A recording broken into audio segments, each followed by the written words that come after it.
Naligaw nga kami sa kagubatan at napadpad kami sa isang bahay na walang nakatira at sobrang gulat ako sa nakita ko dito.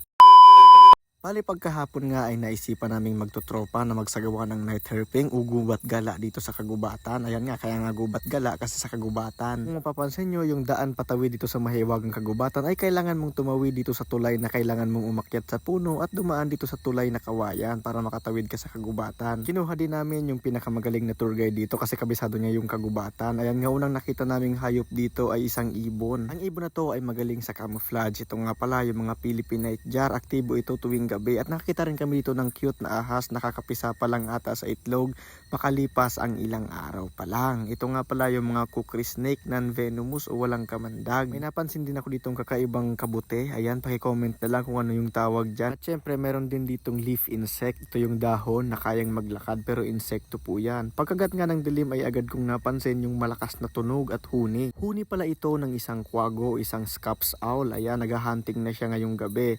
At naghahunting din isang nocturnal na ahas, isang dugtooth cat snake. Itong dugtooth cat snake ay mildly venomous pero hindi kayang pumatay ng tao.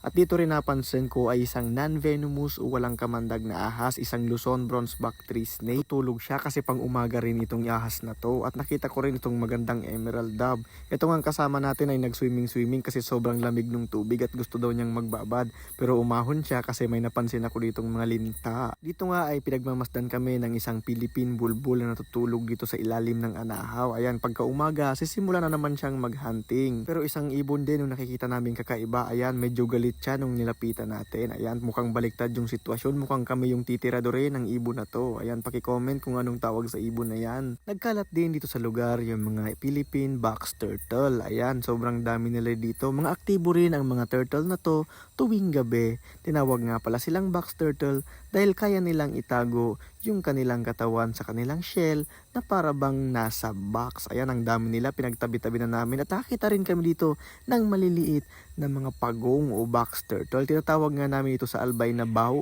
Ayan, may kasabihan nga dito na pag hinawakan mo daw ito, ay mabubobo ka daw. Ayan, kung bobo ka, bobo ka talaga. Pag tingala ko sa sanga ay may nakita akong isang malaking uri ng ibon na mahilig kumain ng insekto. Ito nga pala, yung mga red-crested malkuha at dalawa sila. Ito sa babang part ay meron pang isa. Sobrang gagandang ibon nito guys. Ayan, sana dumami pa sila dito sa kagubatan. At dito mayroon din ako nakitang butiking gubat dito. Ayan, napakaganda din ng kulay niya at naghahunting siya ng mga insekto. Ito naghahunting din ng mga insekto, isang tarantula. Ayan, nag-aabang siya dito sa kanyang tirahan at nakapansin din ako dito ng napakagandang uri ng halaman. Itong palakang to naghahanap din ng makakain niyang insekto. Ayan, ang lakas ng huni niya. Pero itong tree frog na to ay tumahimik din nung nakita kami at ayaw niyang magpa-video. Itong isang to ay madalas mapagkamalang iguana, pero hindi po ito isang iguana. Ang tawag dito ay marbled crested lizard at nagbabago po ito ng kulay kapag po ay nai-stress. Dito nakakita pa tayo ng isa pang uri ng dwarf tarantula. Ayan, naghahabang din siya ng makakain. Isa namang sexually dimorphic na ibon yung nakita natin. Ayan, isang black nape monarch. Sexually dimorphic dahil iba yung kulay ng babae. Ayan, walang itim sa noo. At ito naman yung male. Kung mapapansin nyo, meron siyang itim na kulay na balahibo dyan sa kanyang noo. At naliligaw na nga kami dito sa kagubatan. Pero nakakita kami dito ng kakaiba pang ibon. Ayan, nakakita yung kasama natin ng mga red jungle fowl o yung mga labuyo. Ito nga yung inahing labuyo ay may kasamang dalawang baby labuyo. Yung mga wild na manok ito sa gubat, hindi ito yung mga manok na makikita sa bahay natin. Malakas yan lumipad. Ito, nakita tayo ng malapad na cane toad. Ayan, invasive to at sana hindi na sila dumami. Ayan nga, naligaw na tayo sa kagubatan kasi nawawala na yung tour guide natin at kailangan natin makabalik.